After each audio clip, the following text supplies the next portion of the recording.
5. Misal, rakaat pertama 5, rakaat keduanya 4 dan seterusnya. Ini masih sedikit. Sedikit ya? Baik. 4 ayat itu tidak banyak. Alif lam mim dzalikal kitabu la raiba fihi hudal lil muttaqin alladzina yu'minuna bil ghaibi wa yuqimuna shalah wa mimma razaqnahum yunfiqun. Kemudian walladzina yu'minuna bima unzila ilaika wa ma unzila min qablik wa bil akhirati hum. Sudah selesai. Allahu akbar. Tidak banyak kan?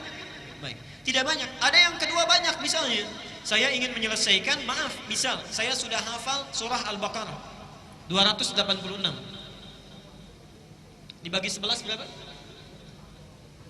Misal dibagi 11, masing-masing misal saja, masing-masing 25 ayat setiap rakaat. Ada 25, ada 26, misal saja. Perhatikan sini. Ada yang dimaksud bacaannya, tafsir pertama, itu artinya banyak yang dibaca.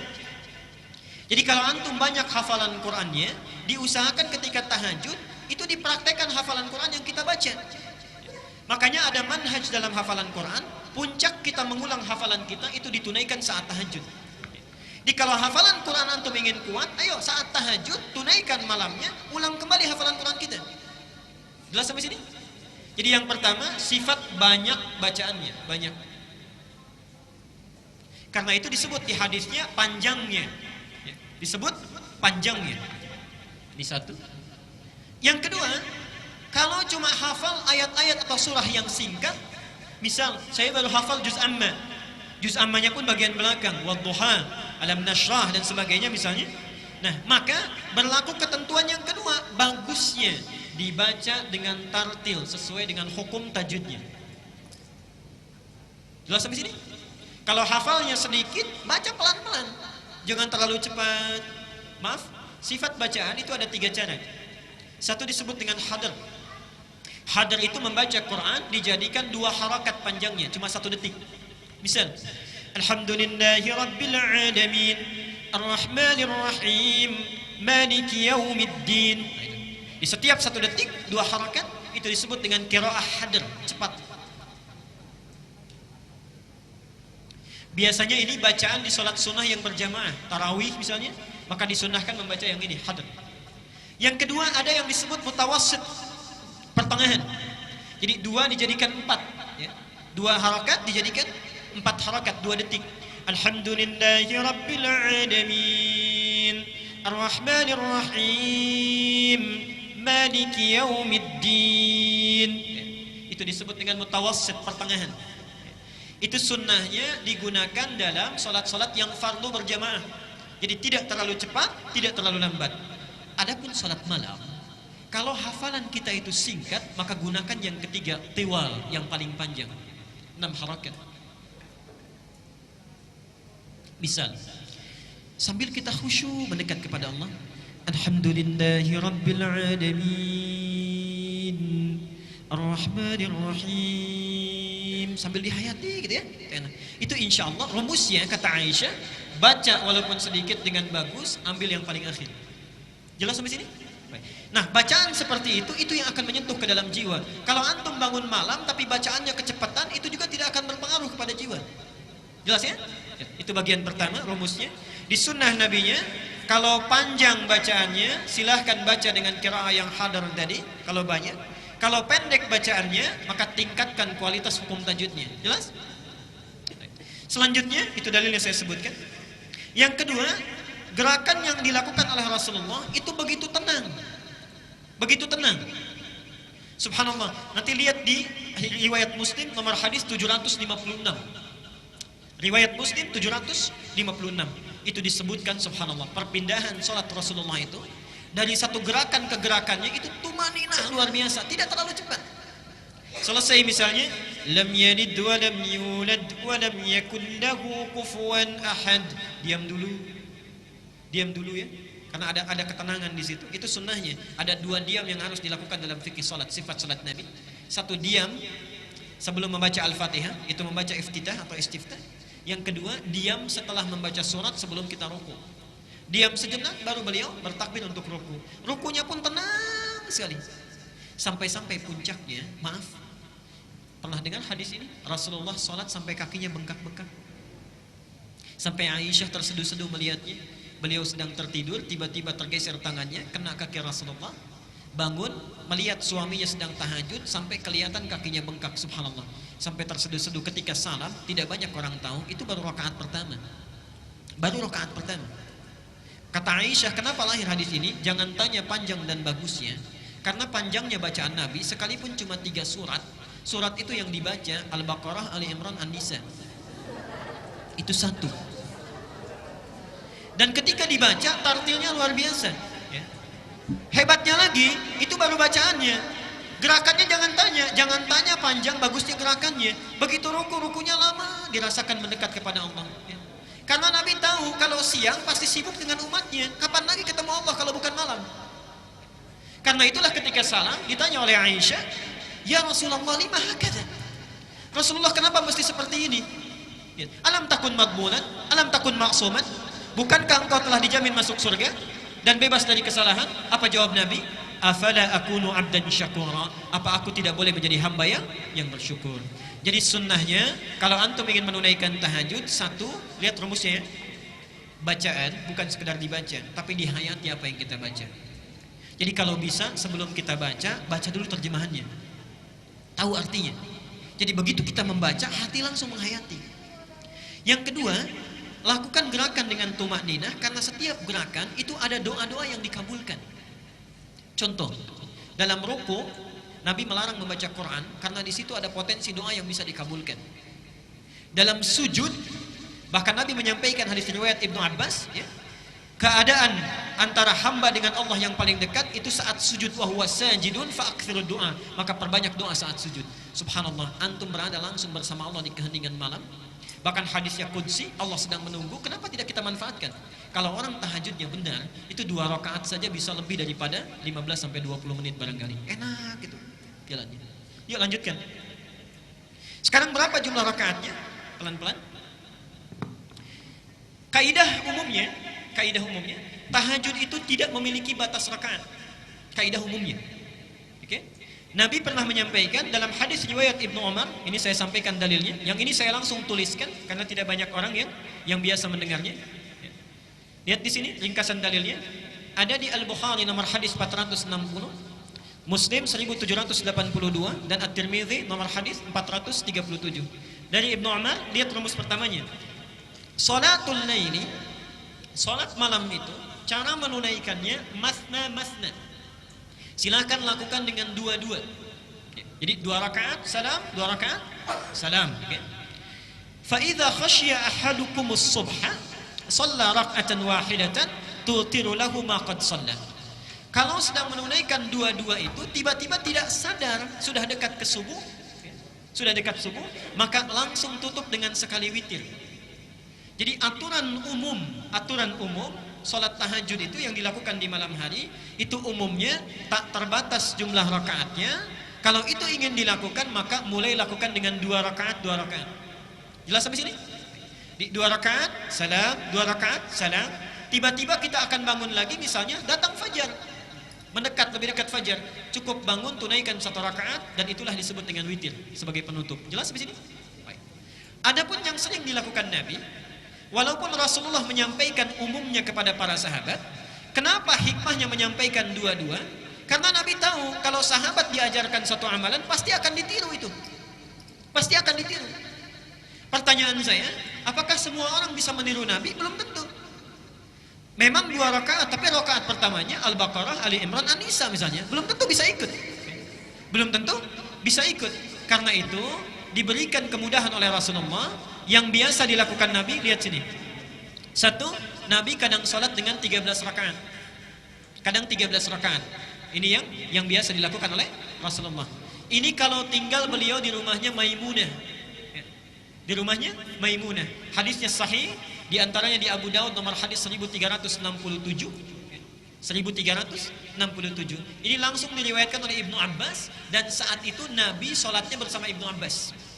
Jadi Ibnu Abbas sedang diajarkan sholat tahajud oleh Rasulullah, ditunaikan 13 rakaat. Kalau 13 rakaat ada 2 cara. 1, tunaikan dulu sholat yang ringan 2 rakaat, disebut dengan khafifatin. Dia tidak perlu pakai sunnah. Kita sholat misalnya takbir saja, Allahu Akbar, kemudian langsung kita baca Al-Fatihah, iftitahnya sedikit saja, langsung Al-Fatihah gitu ya. sampai dengan waladhdallin, amin, kemudian rukuk. Jadi tidak membaca surah. Itu 2 rakaat pembuka. Disebut khafifatain, 2 rakaat yang ringan. Selanjutnya tunaikan 2, yang terakhir ditutup witirnya 1. Ya. Jadi kalau antum ingin menunaikan salat yang 13 rakaat, maka rumusannya formula 1, 2 rakaat ringan. Kemudian selanjutnya masuk tahajud, 2 rakaat sampai dengan ke-10-nya, ya. Kemudian setelah itu tutup dengan 1 witir. Yang kedua, kalau beliau menginap di rumah Aisyah, itu yang sering dilakukan adalah 11 rakaat. 11 rakaat. Formulanya bagaimana? Ya kita lihat hadisnya sahih. Al-Bukhari nomor hadis 3569, Muslim nomor hadis 738. Kalau dilakukan dengan 11 rakaat bisa dengan 2 cara. 1, yang dilihat oleh Aisyah langsung, Nabi melakukan 4 kemudian witirnya 3. Jelas ya? 4 witirnya 3. Jadi 4 rakaat pertama, 4 rakaat kedua, kemudian witirnya 3. Tapi ketika Nabi menyampaikan kepada sahabat yang lain, subhanallah, 11 ini diberi pilihan. Bahkan bahasa Nabinya masna, 2, ya. Jadi kalau antum ingin menunaikan 11 rakaat, boleh 4, 3, boleh 2, witirnya terakhir ditutup dengan bisa 3, bisa 1. Bisa 3, bisa 1. Tapi tolong catat gini ya, tolong catat dengan penting. Sifat salat Nabi, kalau beliau melakukan di 4-4-3, itu biasanya di setiap rakaatnya, misal yang 1, yang 4 ini, itu banyak yang dibaca, ditamatkan, diselesaikan. Misal 4-4-3, dari 4-4-3 ini ingin menamatkan misalnya, mohon maaf, 4-4-3 11 juz. Di setiap satu berdiri 1 juz misalnya, 1 juz. Jadi sekali 4 rakaat ini berapa juz? 4 juz. Ringan itu insya Allah. Demi Allah saya katakan ringan.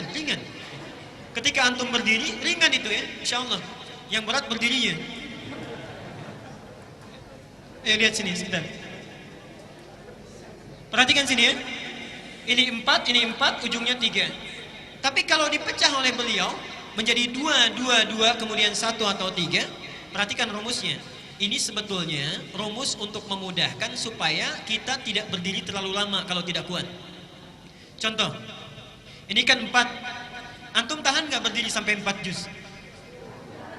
Tapi kalau kita berdiri dipecah jadi 2, 4 dibagi 2. 2. Yang tadinya berdiri 4 ini, berdiri misalnya sampai dengan 3 jam, misal 3 jam. Ketika dibagi 2, kaki kita itu hanya beristirahat 1,5 jam saja berdiri. Atau misalnya 1 jam saja. Setelah selesai kan bisa duduk dulu, baru bangun lagi. Jadi rumusnya kenapa dibagi kepada 2, biasanya yang 2 ini untuk memudahkan dan memperingan cara kita berdiri. Jelas sampai di sini? Baik. Jadi kalau antum ingin nyaman, banyak berdirinya, banyak turun naiknya, silahkan tunaikan 2. Kalau sekiranya ingin menamatkan Qur'annya, sanggup berdirinya, silahkan tunaikan 4-4-3. Jelas sampai di sini? Baik. Jangan ribut begini, oh ini yang benar 4-4-3, oh tidak ini 2-2-3, ya. Tapi sholatnya sama, tidak sesuai sunnah Nabi. Yang 4-4-3 30 menit, ya. Yang 2-2-2-1 cuma 20 menit, itu sama-sama keluar. Baik. Saya kira saya berhenti dulu di sini. Baik. Jadi setelah disampaikan amal itu, perhatikan sini ya. Antum pilih mana? Ingin dapat pahala 10 kebaikan atau dapat pahala 1000 bulan? Saya ulang, kita akan buat kesepakatan dan ini ada di rumah Allah. Ada di rumah Allah. Dan Allah tidak akan menyalahi janji. Dan antum membuat kesepakatan, disaksikan oleh Allah insya Allah. Ada tawaran, dapat 10 kebaikan, pahala, dapat 1000 bulan. Ingin nomor 1, nomor 2. Saya ulang. Ibu-ibu itu pintar itu kalau hitung gitu ya. Nanti saya berikan rumus ibu-ibu itu ya. Baik. Ada tawaran, gak ada yang ketiga, cuma 2. Pilih salah satu. Ingin dapat 10 kebaikan, ingin dapat 1000 bulan. Baik, dua-duanya, gak ada masalah. Baik. Alhamdulillah. Perhatikan sini ya. Yang gak jawab masih ragu-ragu itu. Kalau antum bawa ilmunya saja hari ini, itu dapat 10 kebaikan. Tapi kalau antum amalkan malam ini, ilmu yang langsung diamalkan dengan amalan, perhatikan, yang langsung diamalkan dengan amalan, itu minimal pahala yang kita dapatkan 1000 bulan kebaikan. Kita mengamalkan amal ibadah dengan ilmunya, itu bedanya 1000 bulan dengan yang hanya sholat tanpa ilmu. Satu. Jadi kalau antum tekad malam ini bisa bangun, kita tunaikan, setidaknya Allah memberikan pahala yang banyak. Kalau ditambah dengan baca Quran, hadisnya sahih. Misal, setelah sholat kita perbanyak istighfar, kemudian tilawah Quran. Perhatikan hadisnya sahih sekali. Orang yang membaca Al-Quran, kemudian dia mengamalkan kandungannya, maka akan dibangkitkan saat yaumul hisab, membawa mahkota yang sinarnya sangat terang, lebih terang dari mentari yang masuk ke dalam rumah-rumahnya, dipakaikan di kepala kedua orang tuanya. Saya ingin tanya, maaf ya, sampai detik ini antum sudah semaksimal apa berbuat baik kepada kedua orang tua? Jangan katakan orang tua saya sudah tidak ada mantan orang tua. Oke. Sudah sebaik apa? Kalau maaf ya, tolong dibawa ini sampai ke rumah. Kalau antum masih ada orang tua, jangan tunggu hari esok untuk berbuat baik. Muliakan dari sejak sekarang, bagaimanapun caranya. Karena demi Allah saya katakan, saya dari kecil dirawat sampai tumbuh dari SD, masuk ke pesantren sejajar dengan satu thanawi ya, satu SMP, ayah saya wafat. Saat sudah sanggup kita berbuat satu kebaikan, orangnya sudah tidak ada. Jadi jangan sampai antum mengalami hal yang sama dengan apa yang saya alami. Ada orang tua berbuat baik, jangan sungkan kita. Tapi kalau sudah tidak ada, sulit lagi kita untuk berbuat baik. Kalau antum orang tuanya sudah tidak ada, sekarang diberikan peluang kebaikan. Setiap kita baca Quran mengamalkan, ada peluang kita memberikan mahkota bagi kedua orang tua kita nanti. Awas, hati-hati. Orang tua yang lainnya mendapatkan mahkota, orang tua kita hanya tersenyum atau bahkan sedih, anak kita tidak membawa apa-apa. Karena itu ilmunya sudah saya sampaikan, malam ini tinggal kita praktikkan. Semoga Allah memberikan kebaikan kepada kita semuanya. Saya kira kita cukupkan dulu untuk teorinya. Kita beri kesempatan untuk ada yang ingin berdiskusi atau menanyakan hal yang ingin disampaikan. Kita buka dulu ke dalam dua termin, satu terkait dengan topik, yang kedua barangkali ada yang di luar topik tapi ada yang hendak didiskusikan. Saya persilakan. Para ibu boleh kalau ingin menuliskannya, silakan bisa disampaikan ke depan. Yang dekat dengan mic dulu barangkali. Silakan.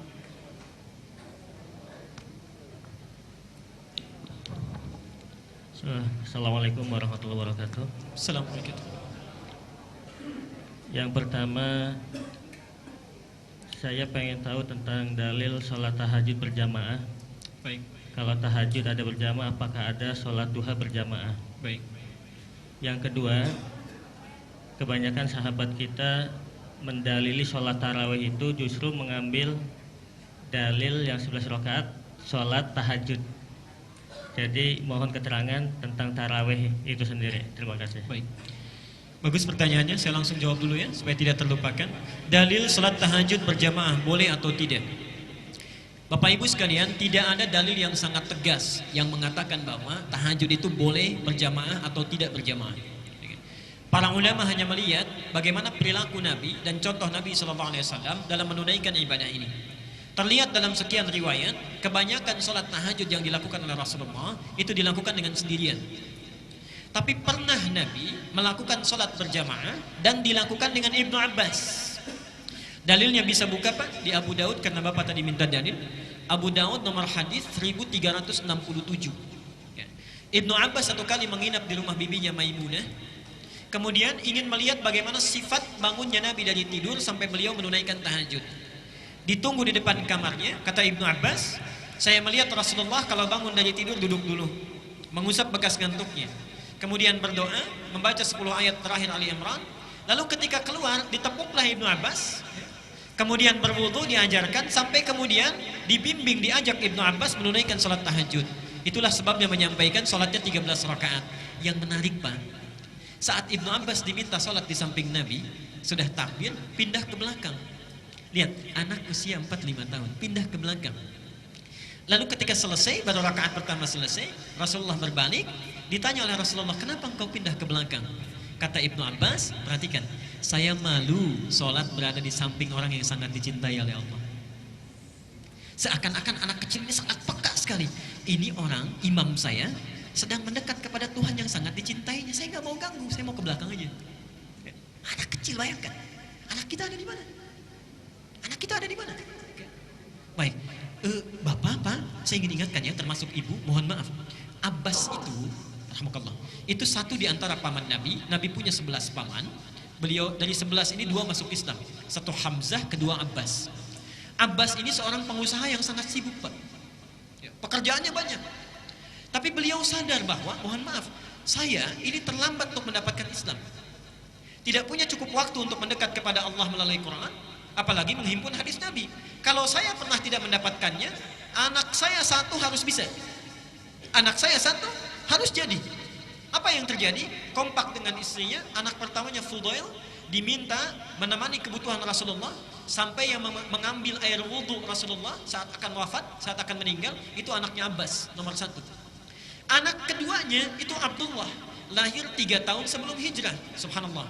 Kalau ada taklim Rasulullah, itu dibawa Abdullah, disimpan di situ, itu cuma main, merangkak, kemudian kadang-kadang bercanda, tertawa sana sini. Orang tidak banyak mengira dalam mainnya itu seangkatan dengan Ibnu Umar, anaknya Umar bin Khattab. Dalam mainnya ternyata setelah usia kurang lebih 9-10 tahun itu sudah menghafal 2000 hadis. 2000 hadis. Termasuk hadis yang barusan saya bacakan. Di semua amalan spesifik Rasulullah itu rata-rata kalau enggak Ibnu Abbas, Ibnu Umar, 2 anak kecil itu. Karena itu Bapak Ibu sekalian, para ulama hadis biasanya kalau menuliskan hadis itu selalu disebutkan rawinya dulu, sanadnya. Pernah dengar kalimat ini? Radhiyallahu anhu, radhiyallahu anhuma, radhiyallahu anha. Ya? Kalau hu satu laki-laki, ha satu perempuan, hum banyak. Tapi kalau huma itu khusus bagi anak dan orang tuanya, anak dan bapaknya. Contoh, Ibnu Abbas, anaknya Abbas, radhiyallahu anhuma, semoga Allah meridai anak dan bapaknya yang telah memberikan kebaikan itu. Antum bisa bayangkan, Allah memberikan kemuliaan. Kalau kita menyiapkan anak-anak kita sekarang, itu insya Allah orang tuanya dapat bagian pahalanya. 15 abad, jutaan orang itu selalu ketika membaca hadis Ibnu Abbas, satu hadis radhiyallahu anhuma terus didoakan, panen pahalanya. Subhanallah. Ya. Bisa Anda bayangkan 2000 hadis disebut radhiyallahu anhuma dibaca oleh miliaran orang selama 15 abad. Berapa banyak pahala yang mengalir? Kita ada di mana? Kalau antum sudah sadar pernah kita menyia-nyiakan waktu, kalau bukan orang tuanya yang hafal Quran, anaknya. Kalau bukan kita yang ahli hadis, siapkan dari sekarang. Seperti Hannah dan Imran menyiapkan anaknya untuk menjadi orang yang sangat soleh, lahir Maryam, itu disiapkan dulu. Dari Maryam lahir Isa. Tidak akan mungkin jadi kalau orang tua itu tidak kompak, jadi kompak dari sekarang. Itu bagian yang pertama. Jadi intinya tahajud boleh dilakukan berjamaah kalau tujuannya untuk mengajarkan, membimbing. Tapi kalau kita sudah tahu mendekat kepada Allah, maka sunnah terbaiknya lakukan dengan masing-masing. Ya? Karena tahajud terkait dengan kebutuhan kita. Mintakan secara pribadi. Kalau duha itu saya belum dapatkan secara berjamaah untuk duha, ya. Jadi saya pikir tahajud yang seperti tadi. Yang kedua tarawih. Sebetulnya nama tarawih ini tidak ada di masa Nabi. Tidak ada di masa Nabi. Nabi hanya menyebut sholat ini dengan nama qiyam. Qiyam, ya. Apa namanya? Qiyam. Baik, mari kita perhatikan. Sholat malam itu istilahnya diberikan 3 istilah. Satu disebut dengan qiyamul lail. Qiyamul lail. Jadi qiyamul lail itu sholat yang dilakukan dari sejak ba'da isya sampai dengan menjelang fajar tanpa didahului oleh tidur.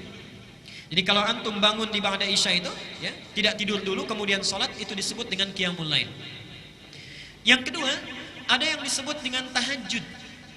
Tahajud itu waktu singkat di pertengahan malam sampai sepertiganya. Kalau antum kemudian bangun dari tidur, misal tidur dulu, kemudian bangun di malam harinya sholat, itu sholatnya bukan qiyamul lail tapi tahajud. Tapi maaf ya, ada yang pulang dari kampung misalnya, nyampe rumah jam 1, kemudian sholat, mau tahajud dulu, itu bukan tahajud, qiyamul lail. Jelas sampai sini? Nah, semua sholat yang dilakukan baik qiyamul lail ataupun tahajud itu nama umumnya disebut dengan qiyam. Jelas ya? Qiyam. Nah, kenapa sholat yang di bulan Ramadan itu tidak disebut dengan qiyamul lail atau disebut dengan tahajud, tapi disebut oleh Rasulullah sebagai qiyam? Man qama ramadhana, siapa yang qiyam di Ramadan ingin memberikan kesan kemudahan, fleksibilitas dalam menunaikannya. Bisa dibayangkan kalau Nabi misalnya menyebut qiyamul lail, itu artinya setiap orang yang ingin menunaikan tarawih Ramadan gak boleh tidur dulu. Gak boleh tidur dulu, langsung sholat. Tapi kalau disebut dengan tahajud, artinya setiap yang sholat itu mesti tidur dulu, baru bangun tengah malam. Tapi ketika disebut dengan qiyam, seakan-akan ingin memberikan gambaran kepada kita, silahkan, ini sangat dimudahkan. Ada orang yang barangkali bisa ingin menunaikan ba'da isya, boleh. Kalau pulang dari pekerjaan capek, datang kemudian ke rumahnya agak malam, tidur dulu mau, boleh. Malamnya bangun, boleh. Menjelang ke subuh, boleh. Sehingga disebut dengan qiyam. Kenapa disebut dengan tarawih? Mohon maaf, tarawih itu tadinya asalnya terdiri dari kata rohah. Tarawih asalnya terdiri dari kata rohah. Apa rohah itu? Rohah itu sudah jadi bahasa Indonesia, rehat, sesuatu yang berlangsung dengan tenang, nyaman, santai.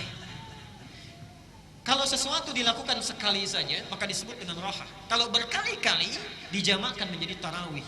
Kenapa sholat ini disebut dengan tarawih? Karena sahabat ketika melihat Rasulullah menunaikan sholat itu, ditunaikan dengan tenang, tidak buru-buru bacaannya, santai gerakannya. Dari situlah sahabat ingin menyampaikan pesan, jika antum kita semua ingin meniru sifat sholat Nabi di bulan Ramadan, maka lakukanlah dengan tenang, jangan buru-buru bacaannya termasuk dengan gerakannya. Disebutlah dengan sholat tarawih. Jadi kalau ada di antara kita yang sholat tarawih tapi cepat-cepat, itu bukan tarawih namanya, ya, bukan tarawih namanya. Jelas sampai di sini, Pak? Saya kira itu ya. Saya bacakan cepat dulu saja. Boleh? Ustaz, bolehkah pada saat tahajud, saat berdiri membaca Al-Quran, haruskah salat tahajud kita tidur dahulu atau boleh saat begadang? Baik ya, saya sudah jawab yang kedua. Jadi tahajud itu mesti tidur dulu. Tidak ada tahajud dengan begadang, itu salat qiyamul lail. Saat tahajud boleh tidak memegang mushaf. Salat sunnah sifatnya ada kemudahan. Para ulama di sini memang berbeda pendapat, ya. Sebagian berpendapat itu boleh kita memegang mushaf dengan dua catatan. Dengan dua catatan. Catatan pertama, mushaf yang kita pegang dipastikan tidak mengganggu kehusyuan sholat kita. Oke. Misal, itu bisa dilihat dari segi ukurannya misalnya. Ambil ukuran yang standar yang bisa kita lihat. Dengan kita kemudian sholat dengan tujuan bisa memahami kandungan ayat Quran, itu sementara ada yang membolehkan. Ya.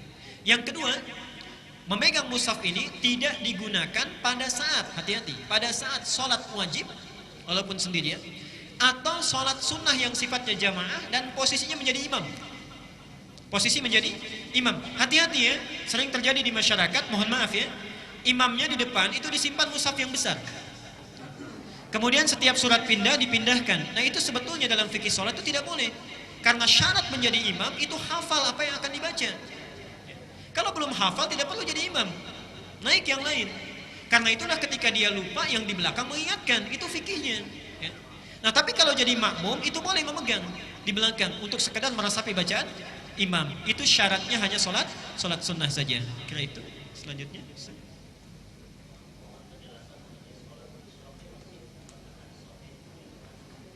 Baik, hadisnya sahih, isyraq atau syuruk, ya. Isyraq atau syuruk itu boleh dilakukan. Waktunya sesaat setelah ba'da subuh, ketika antum berada di masjid silakan boleh dilakukan. Dan sunnahnya, perhatikan, ini banyak orang sholat syuruk atau isyraq tapi sunnahnya tidak dipraktikkan. Mohon maaf ya, ini ada tujuan sholat syuruk itu. Jadi kisahnya, satu kali Rasulullah keluar dari masjid, kemudian dilihat, mohon maaf, ada sementara orang-orang majusi akan bekerja, dia menghadap ke matahari. Ya. Dia minta keberkahan, minta kemudahan dalam pekerjaannya. Melihat itu Rasulullah kembali, kemudian menyampaikan pada para sahabat, kalau kalian ingin minta pada sang Khalik, jangan minta pada benda, jangan minta pada makhluk. Disitulah dicontohkan salat 2 rakaat pada saat itu, kemudian memohon kebaikan kemudahan dari pekerjaannya, baru setelah itu kembali keluar dan beraktivitas. Jadi kalau antum salat syuruk, tujuan utamanya subuh. Kenapa disebut subuh? Itu ada hikmahnya, bukan nama biasa. Subuh itu dari kata asbah. Asbah itu orang yang sudah siap dengan rencana. Jadi bedanya orang Islam dengan non-Muslim, kalau bangun dari tidur, maksud sholat subuh itu sambil sholat sudah siap rencana apa yang akan dilakukan di hari itu. Tidak ada orang Islam bangun tidur, dia bingung apa yang harus dilakukan. Jam 7 ada di mana, jam 8 ada di mana. Tidak. Was-subhi idza tanaffas, saat subuh sudah jelas rencana apa yang akan dilakukan. Kalau rencana sudah jelas, sebelum dilakukan, bangun sholat, minta kemudahan kepada Allah. Itulah saat syuruk. Baru kemudian dilakukan aktivitas kita. Kira itu. Mohon penjelasan mengenai perbedaan sholat Idul Adha pada tahun ini. Salatnya tidak ada yang beda, tetap 2 rakaat. Oke. Ditunaikan pada tanggal 10 Dzulhijjah. Imamnya jelas, khatibnya juga sudah jelas, oke. Jadi insya Allah tidak ada perbedaan, baik ya. Iya kan? Baik. Mohon jelaskan perbedaan salat Idul Adha tahun ini. Tidak ada perbedaan, salatnya 2 rakaat, baik ya. Kemudian hari, baik kan. Baik ya. Ya menjawab sesuai pertanyaan kan? Kita ditanya, kita jawab. Baik. Ya, bertanya yang jelas sehingga mendapatkan jawaban yang jelas sekarang. Baik. Harinya, baik, hari, baik. Kalau tanggal juga tidak beda 10 Dzulhijjah, baik ya. Untuk di Indonesia. Baik. Ini kayaknya agak serius nih ya. Baik. Ini agak serius penjelasannya. Baik. Bapak Ibu sekalian, memang kemungkinan terbesarnya dan bisa dipastikan dengan izin Allah kalau kita hidup nanti, subhanallah, salat Idul Adha tahun ini 1435 Hijriah khusus di Indonesia itu kemungkinan ada perbedaan-perbedaan. Ada yang ditunaikan nanti di hari Sabtu ya, dan ada yang akan menunaikan di hari Ahad. Apa pangkal perbedaannya? Nantikan di sini. Ada 2 hal yang menjadi pangkal perbedaan. Catat dulu dalilnya karena kita tidak boleh bersumber kecuali dari dalil.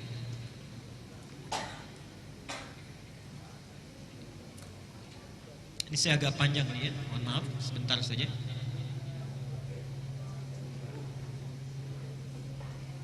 Satu, hadis Muslim, riwayat Muslim, nomor hadis 1162.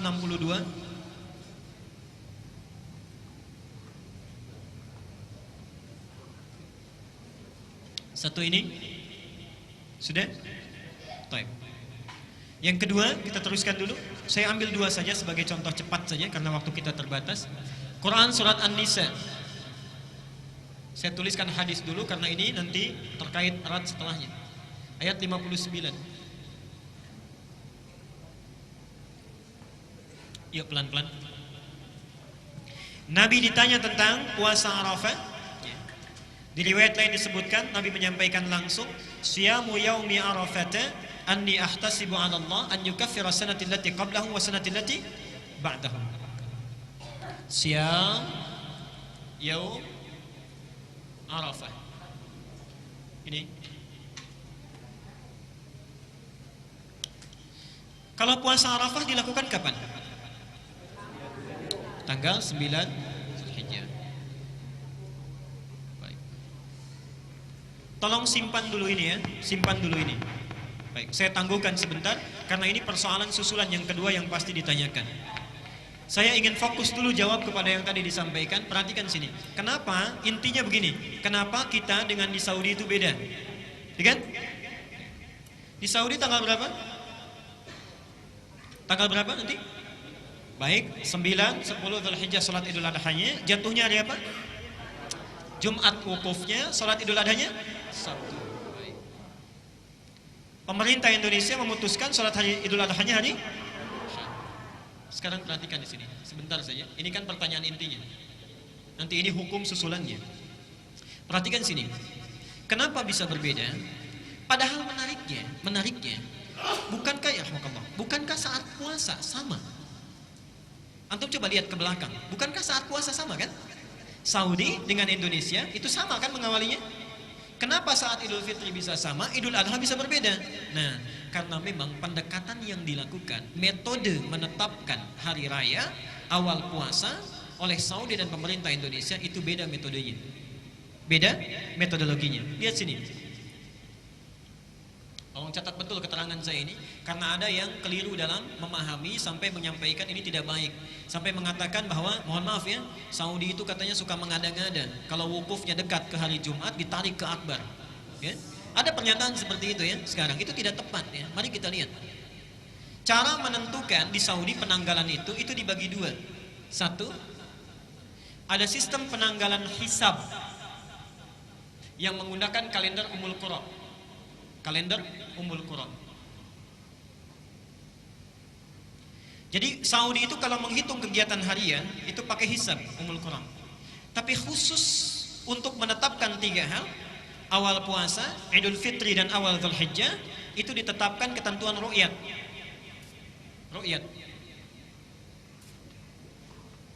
Ru'yatnya itu langsung diambil dalam istilah ahli astronomi itu ru'yat positif. Ru'yat positif itu tanpa batasan. Jadi kalau ketinggian hilal misalnya sudah di atas 0 derajat, berapapun batasnya, mau 1, mau 2, mau 3, mau 4 dan seterusnya, kalau sudah ada orang yang lihat, maka yang lihat ini akan disumpah dulu, ya, sebelum lihat dan setelah melihat. Setelah itu dari distrik yang melihat dibawa ke pengadilan tinggi, di pengadilan tinggi oleh Mahkamah Agungnya baru dikaji lagi, baru diputuskan. Kalau dipastikan benar kelihatannya, berapapun tingginya, itu besoknya ditetapkan sebagai hari pertama bulan Dzulhijjah. Tapi kalau tidak kelihatan misalnya, terhalang, maka besoknya digenapkan, lusanya baru tanggal 1. Jelas sampai di sini?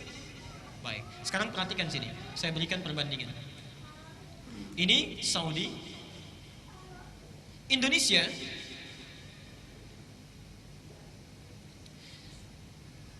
Kenyataan di kita ada yang menggunakan prinsip hisab, dan ini tidak sedikit. Ada yang menggunakan prinsip hisab. Hisab itu sederhana. Yang penting dihitung, kalau sudah lewat 0 derajat itu sudah pindah haji. Gak usah nunggu kelihatan hilal, sudah diketahui pasti sudah pindah. Contoh, kalau jam 12.00 lewat 1 detik misalnya, sudah pindah waktu belum? Pindah, tapi persoalannya jam gerakannya itu yang besar masih di angka 12. Yang melihat, dia tidak lihat kalau pindah. Kalau yang ru'yat itu akan melihat, ini belum pindah hari karena belum kelihatan hilalnya. Bagi yang hisab tidak, yang penting sudah pindah waktu, itu sudah pindah hari. Hisab, ada yang menggunakan ini, satu misalnya. Yang kedua, ada yang prinsipnya ru'yat. Yang penting kelihatan, baru besok diputuskan. Apakah kelihatan ini, kalau kelihatan besoknya hari baru, tidak kelihatan, rumusnya genapkan hari jumlah bilangan yang ini bulannya, kemudian baru lusanya masuk kepada hari baru. Nah, di sini muncul persoalan. Mohon maaf, Ustaz. Saya hapus sebagian dulu ya, lihat sini. Karena pengguna ini banyak, ini juga banyak, maka pemerintah yang mengayomi masyarakat Indonesia keseluruhan berusaha untuk mengambil jalan tengah. Lihat sini ya, ini persoalannya. Kan serba gak enak kalau sana sini ya. Ini 0 derajat. Para ahli astronomi sudah sepakat konferensi di Turki bahwa hilal itu bisa terlihat kalau ketinggiannya itu 5 derajat di atas ufuk. Kata pakar kita di LAPAN, saya tidak perlu menyebutkan orangnya ya, baik. Beliau menyampaikan 4 derajat pun bisa kelihatan. Ya, ada terlihat 4 derajat. Artinya kalau di bawah 4 bisa kelihatan tidak? Tidak kan? Baik. Nah, di sini inti permasalahannya. Karena di bawah 4 gak mungkin kelihatan. Tapi kalau orang hisab di atas 0, berapapun ketinggiannya, pastikan besoknya hari baru kan? Nah, begini saja, ambil jalan tengah. Antara 0 dengan 4 berapa? 2. Oke? Karena yang ru'yat patokannya 4, yang hisab ini di atas 0, ambil yang tengah-tengah aja. Dianggap mungkin terlihat. Mungkin terlihat. Mungkin itu bahasa Arabnya imkan. Dari sini muncul istilah imkanu ru'yat. Imkanu ru'yat. Apa teorinya? Teorinya adalah kalau ketinggian hilal di 2 derajat ini, maka sekalipun tidak terlihat hilalnya, dianggap terlihat karena kemungkinan bisa dilihat. Jelas ya? Baik. Kalau di bawah 2 derajat, sekalipun terlihat, itu harus ditolak penglihatannya. Kenapa? Karena ini tak mungkin dilihat. Ya? Kelihatan pun gak mungkin dilihat, maka mesti ditolak. Memang yang agak aneh kalau sudah ketahuan ditolak, kenapa dilihat juga gitu ya? Agak aneh di sini. Apa persoalannya? Nah, di sini muncul persoalan, subhanallah. Lihat sini ya. Lihat fokus ke sini. Yang mengendalikan alam ini siapa? Ini satu. Allah maha berhak mengatur. Bisa jadi di atas 4 derajat tidak kelihatan, di bawah 4 derajat bisa kelihatan. Bahkan Nabi pernah menyampaikan, fa in gumma alaikum, kalau terhalang awan yang seharusnya terlihat tidak terlihat, itu genapkan fa akmilu iddata sya'bana. Muncul persoalan dan sekarang ditampakkan oleh Allah. Hilal sekarang di Indonesia rata-rata tingginya cuma 1 derajat. Kelihatan tidak? Baik ya. Kalau secara teoritis tidak kelihatan. Hal yang sama terjadi di Saudi. Pada saat hari Rabu kemarin, saat sidang malam harinya diadakan ru'yat, subhanallah di Indonesia tidak kelihatan, di Saudi kelihatan. Kenapa? Karena Saudi ini tidak menggunakan prinsip ini, imkanul ru'yat. Mau berapapun tingginya, kalau sudah kelihatan ya lakukan, karena itu perintah nabinya. Tidak ada ru'yat dengan batasan. Berapapun tingginya, kelihatan, tetapkan. Karena itu jangan heran, mau cakung yang lihat, mau mana yang lihat, kalau di bawah 2 derajat pasti ditolak. Ya. Tapi di Saudi tidak, karena mereka tidak menggunakan imkanul ru'yat. Itulah sebabnya saat puasa sama-sama tidak terlihat, tapi saat menetapkan Idul Adha di sana kelihatan. Jadi tidak ada hubungannya apakah haji akbar bukan haji akbar. Ya. Karena secara fikih nggak ada istilah haji akbar. Ya. Itu hanya keutamaan saja, afdoliyat, karena terjadi di waktu Jumat. Karena saking agungnya disebut dengan akbar. Tidak ada kepentingan itu. Mereka orang-orang yang memang jelas di bidangnya, pakar, dan disumpah di hadapan Allah. Jadi bukan dibuat-buat. Jelas sampai di sini? Dari sini, tolong fokus dulu ke sini. Dari sinilah kemudian yang jadi persoalan apa di Indonesia? Kalau di sini nggak ada masalah. Mahkamahnya satu sistem, mazhabnya satu. Ini kita hapus saja. Yang muncul di Indonesia, muncul persoalan. Ketika pemerintah Indonesia menggunakan sistem imkanul ru'yat sebagai ijtihad, secara fikih itu boleh. Tidak ada masalah. Secara fikih ya. Dan nanti yang berijtihad bertanggung jawab di hadapan Allah. Kalau benar dia mendapatkan kebaikan, kalau salah juga dikoreksi. Kalau salah dikoreksi. Yang jadi persoalan gini. Yuk kaitkan dengan ayat An-Nisa dulu. Ya ayyuhalladzina amanu athi'ullaha wa athi'ur wa ulil. Saya tulis ya.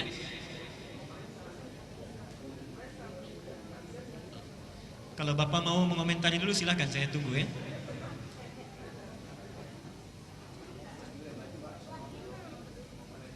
Wa ulil amri minkum. Tolong lihat sini. Nanti saya tafsirkan dengan hadis. Ada orang yang mengartikan taatlah kepada Allah, taatlah kalian wahai orang-orang yang beriman, ya ayyuhalladzina amanu, taatlah kalian kepada Allah dan taatlah kalian kepada Rasul dan ulil amri di antara kalian. Baik. Ditafsirkan di sini, kalau ulil amri sudah memutuskan satu keputusan maka mesti ditaati. Tafsir pertama. Dikuatkan dengan hadis Nabi, man ata'al amira faqad ata'ani. Siapa yang taat kepada amir, menaatinya, maka sungguh dia telah menaatiku. Wa man asal amira faqad asani. Siapa yang bermaksiat melanggar perintah amir, maka dia telah bermaksiat melanggar perintahku. Dari hadis ini dan ayat ini dengan penafsiran tadi, maka muncul golongan yang pertama menyampaikan kalau sudah ditetapkan ikuti saja ketentuannya. Misal, di sana misalnya menetapkan hari Sabtu Idul Adha-nya.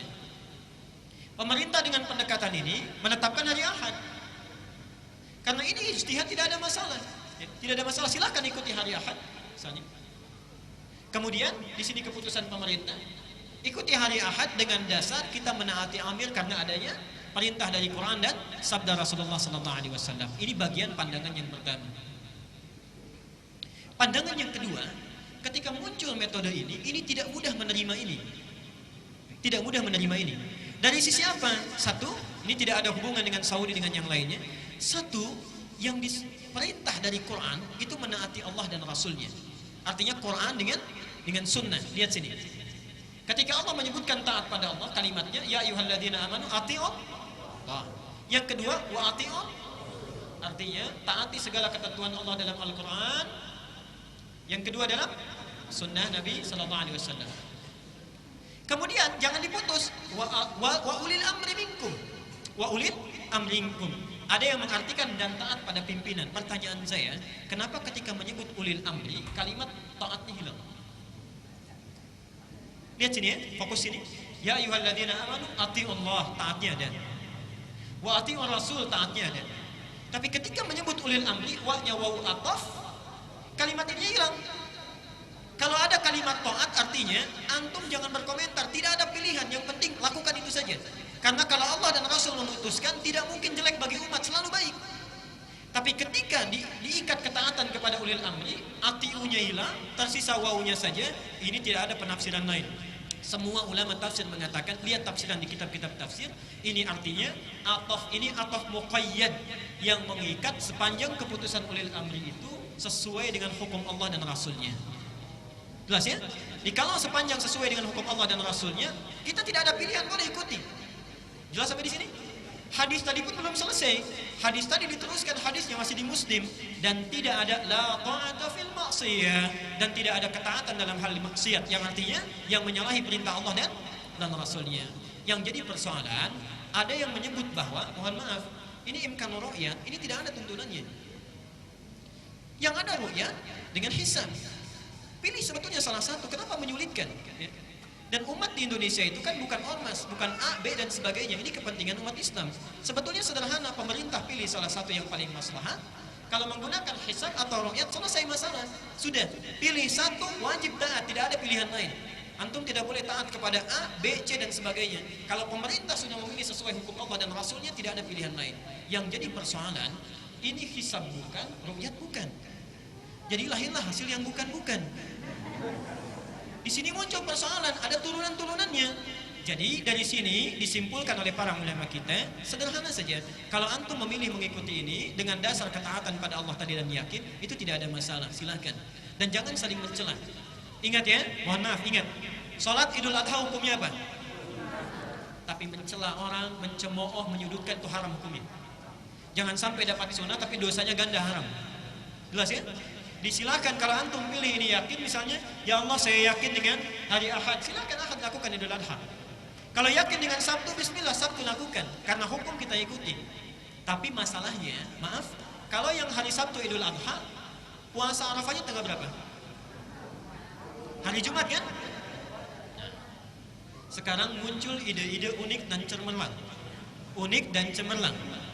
Karena tidak ingin kehilangan dua-duanya. Bagaimana Ustadz kalau saya puasanya hari Jumat, Idul Adhanya hari Ahad? Puasanya Jumat, Idul Adhanya? Baik, lihat sini. Pakai dalil dulu, dalil. Puasa itu An-Nasai nomor hadis 220 jilid yang keempat. Puasa di 10 hari pertama, 1 sampai 9 maksudnya, itu hukumnya sunnah.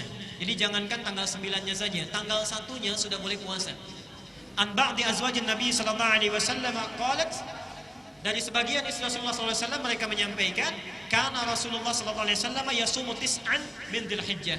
Rasulullah senantiasa memperbanyak puasa 9 hari di awal Dzulhijjah, diperbanyak. Jadi jangan khawatir, mau hari 1 boleh, 2 boleh, 3 boleh. Nah persoalannya, kalau antum yakin Jumat ini tanggal 9 Dzulhijjah, yakin betul itu, maka konsekuensinya Idul Adhanya pun harus hari Sabtu. Kenapa? Karena kita yakin tanggal 9 ini Dzulhijjah Jumat, Idul Adha tanggal berapa? Tidak ada tanggal 11, yang ada tanggal 10. Jelas ya? Jadi kalau antum yakin hari Jumat di tanggal 9, maka puasa di sini, baru kemudian Idul Adhanya Sabtu. Tapi kalau antum yakin misalnya di Indonesia zonanya lain, beda dengan Arab sana, zona waktunya berbeda. Kalau kita yakin zona waktunya berbeda, dan puasa Arafah yang dimaksud adalah bukan momentum wukufnya, tapi sesuai dengan konteks waktunya, maka kalau yang yakin Idul Adhanya hari Ahad, ya puasanya hari Sabtu. Ya, kalau yang yakin betul, ya. Kalau yang yakin betul puasa hari Ahad, Idul Adhanya hari Ahad, puasanya hari Sabtu kalau yakin betul. Tapi kalau kita yakinnya hari Jumat, Idul Adhanya harus hari Sabtu. Tapi yang jadi persoalan, hati-hati kalau antum misalnya ragu-ragu Sabtu itu sudah dilakukan puasa, tapi kemudian benar itu Idul Adha tanggal 10, maka jatuh hukumnya haram.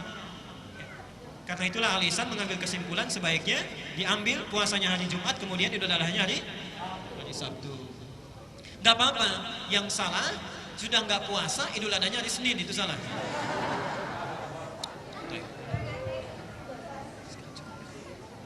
Ya, boleh sih. Pertanyaan berikutnya, Ustadz, bolehkah kita membawa HP ke dalam toilet yang di dalam HP tersebut ada mushaf Al-Quran? Baik, pertama, mushaf itu bukan di handphone. Ulama sepakat, ma bainal jildaini atau ma bainal mujalladaini mushafun. Mushaf itu harus tersusun dari 2 jilid yang di dalamnya semua Quran. Jadi kalau saya beri contoh, mohon maaf. Nah, ini mushaf. Ini mushaf ya. Jadi di sini ada jilidnya, sini ada jilidnya, dalamnya Quran semua, ini mushaf. Tapi kalau yang ada di handphone misalnya, yang ada di sini, ini bukan mushaf. Ya. Ini jihaz saja, hanya perangkat elektronik yang membantu kita untuk ingat kepada Allah. Jelas ya? Jadi ini bukan mushaf. Kalau antum mau masuk toilet, boleh dimatikan dulu. Boleh dimatikan dulu, dihapuskan semuanya, silakan dibawa, itu tidak ada masalah. Ya. Yang salah baca Quran di toilet misalnya, itu satu, itu keliru. Ya. Yang kedua, ini yang paling penting, mohon maaf.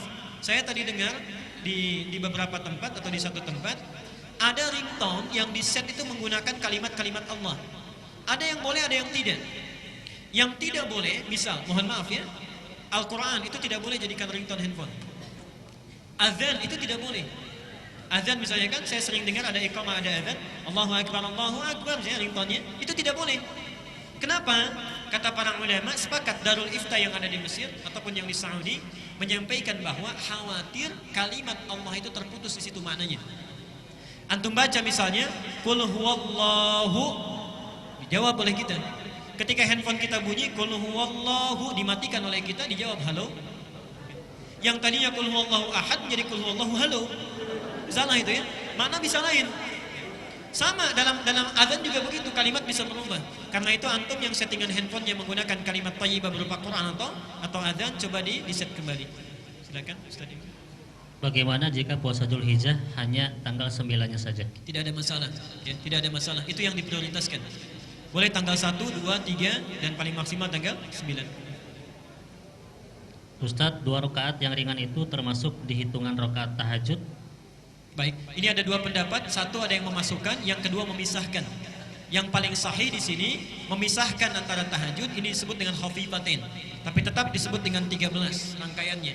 Jadi pembukanya 2 rakaat yang ringan, isinya itu di 10 rakaat tutup dengan 1. Jelas ya? Atau di 8 tutup dengan 3.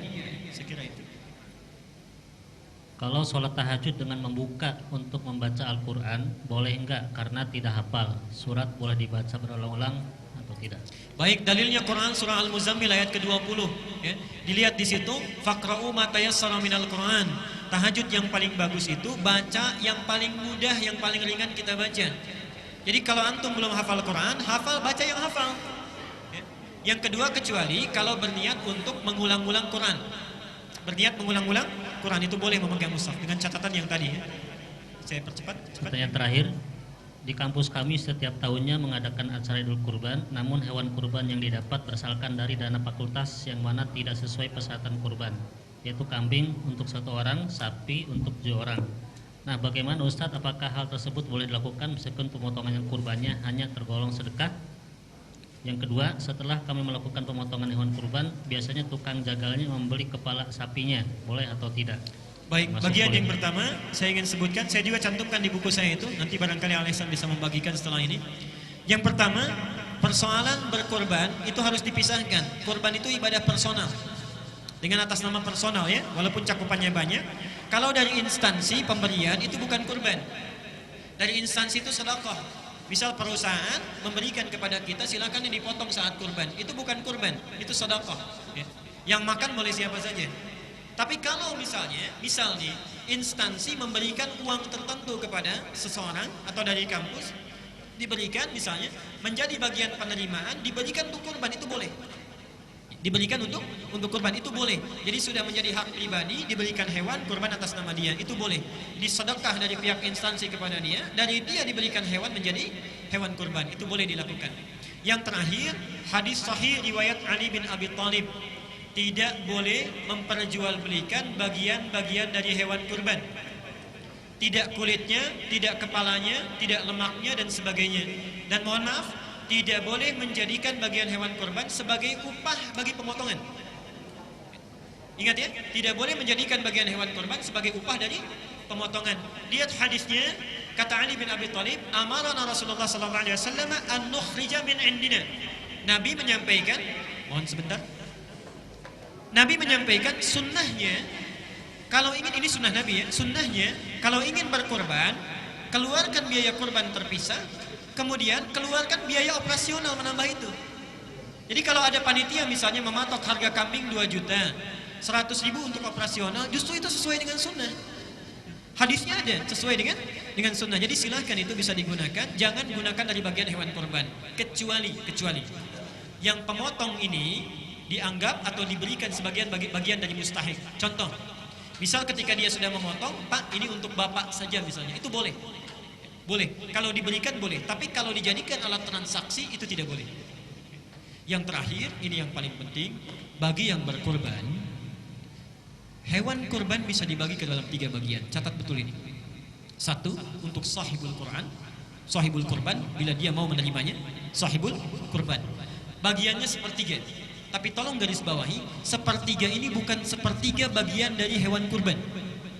Contoh, sapi 300 kilo, sepertiganya 100 kilo diambil, itu bukan. Ya. Yang dimaksud di tafsir di hadis lain, yang cukup diambil makan untuk 3 hari. Ya. Tapi yang ingin saya sampaikan, antum ketika berkurban, hubungan antum dengan hewan kurban sudah selesai, hubungannya dengan Allah. Ini lillah, silakan. Mau dagingnya seperti ini, seperti itu, silakan. Jadi walaupun kita memiliki bagian itu, jangan terlalu memaksa menuntut sesuatu. Oke. Mohon maaf ini ya. Nabi dan Rasul sallallahu alaihi wasallam kurban 100 ekor. Dikurbankan untuk umatnya, tidak pernah menuntut. Antum Nabi bukan? Rasul bukan? Kurbannya berapa? 1, masih nuntut bagian kikilnya. Masih nuntut kepalanya. Cita-citanya surga. Baik ya, saya mohon maaf, yang lebih unik ada di satu tempat, kurbannya kambing minta jatah sapi. Ya. Coba dilihat ya, hubungan kita dengan Allah. Yang kedua, boleh kepada yang ditunjuk. Misal, nanti tolong ditransaksi kurban itu, Ustaz Iman dan panitia yang lainnya. Itu boleh, misal, sahibul kurban, Ustaz, untuk kulit, saya titipkan panitia saja bagiannya. Itu boleh. Lalu panitia kalau sudah diterima, karena menjadi hak milik, itu boleh. Misal, dijual belikan, dijual, kasnya dimasukkan ke masjid, dan lain sebagainya, itu boleh. Tapi kalau di awal dijadikan transaksi, itu tidak boleh. Dan yang terakhir, fokusnya untuk fakir miskin bagian terbesarnya. Ya. Itu silahkan digunakan. Mudah-mudahan Allah berikan kebaikan kepada kita semuanya. Kita sudah sepakat tadi ada perjanjian pulang dari sini. Mohon antum semuanya amalkan apa yang didapatkan. Malam-malam kita tahajud. Jangan perbanyak ngobrol. Ya, jangan banyak ngobrol kecuali mendekat kepada Allah Subhanahu wa taala. Semoga hari ini kita ada kebaikan, diberikan rahmat oleh Allah Subhanahu wa taala, dan semoga apa yang kita bahas bisa diamalkan dengan bimbingan Allah. Kita tutup dengan doa kifaratul majlis bersama-sama. Subhanakallahumma wa bihamdika asyhadu an la ilaha illa anta astaghfiruka wa atubu ilaik. Wa akhiru da'wana alhamdulillahi rabbil alamin. Wal 'afwu minkum. Assalamualaikum warahmatullahi wabarakatuh.